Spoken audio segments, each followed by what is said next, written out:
चाहेंगे, सही है कि गलत? देखिए, इस पे तो बहुत वाज़ेह तौर पे अजमेर दरगाह से 2017-18 के अंदर जो अजमेर दरगाह से सज्जाद नशीन साहब अध्यात्मिक प्रमुख मेरे वालिद, उन्होंने बहुत आधिकारिक तौर पे एक वार्षिक हमारे यहाँ मीटिंग होती है सज्जाद खान की उर्स के मौके पे, उसमें बाकायदा ये ऐलान किया था, एक रेजोल्यूशन पास किया था कि गाय को राष्ट्रीय पशु घोषित किया जाए और इसका गोश्त न खाया जाए। तमाम मुसलमानों से अपील भी की थी। और आज भी मैंने देख रहा हूँ कई चैनलों के माध्यम से तमाम देश के जो उलमा है, मुफ्ती कराम हैं और दीगर तंजीमें हैं, वो सब ये कह रहे हैं कि गाय के गोश्त ना खाया जाए, इसमें शिफा नहीं है। और उसके अलावा ये तक कहा है कि इसकी कुर्बानी भी ना करें।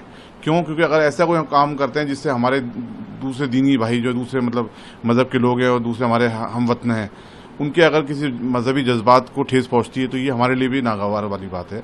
इसलिए तमाम देशवासियों से मैं अपील करना चाहता हूं कि जो आपको गाइडलाइन दी गई है सरकार के द्वारा, लोकल प्रशासन द्वारा, उसी को फॉलो करें और उसी जानवर की कुर्बानी करें जिसको अलाउ किया गया है। गाय किसी एक पर्टिकुलर धर्म की आस्था का प्रतीक है, हमें उनका एहतराम करना चाहिए, उनकी आस्था का, और इससे अवॉइड करना चाहिए। और हमें भी ये डिमांड करना चाहूँ हुकूमत इनसे कि क्योंकि यह हर साल पकड़ाई जाती, पहली बार नहीं आ रही है, इसको विराम लगाने के लिए इस विवाद को, क्योंकि अननेसेसरी लोग क्या है इसका राजनीतिक फायदा भी उठाने की कोशिश करते हैं, तो इसलिए गाय को राष्ट्रीय पशु घोषित किया जाए और पूरी तरीके से गाय के गोश्त को बैन किया जाए।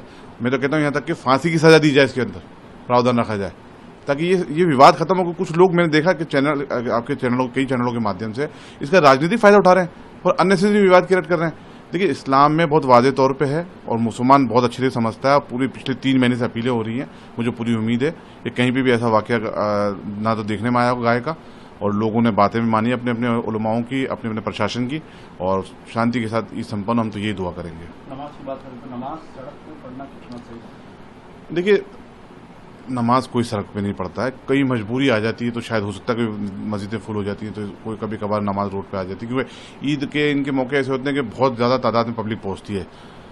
तो वैसे अगर शरई तरीका देखें तो जाहिर सी बात है, मस्जिदें हैं तो मस्जिद में नमाज पढ़ी जाए। मैं भी ये अपील करूंगा, कोशिश करें कि जहां तक हो सके कि मस्जिद में नमाज पढ़ी जाए।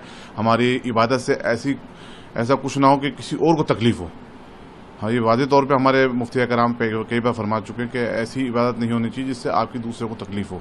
तो जाहिर सी बात है कि जो सरकार की गाइडलाइन उसको फॉलो किया जाए और सरकार के साथ कंधे से कंधा मिलाकर के मुल्क में अमन अमान कायम रहे। कुल मिला के मानना ये है कि इन सब बातों को लेकर के जो राजनीतिक दल या राजनीतिक क्या नाम है लोग हैं या शरारती तत्व हैं जो फायदा उठाना चाहते हैं, उनको मौका न दिया जाए। और मुसलमान अमन पसंद है, मुझे पूरी उम्मीद है कि अपनी जो हुकूमत ने या लोकल प्रशासन ने उनको गाइड लाइन दी होगी उसको उन्होंने पूरा फॉलो करा होगा।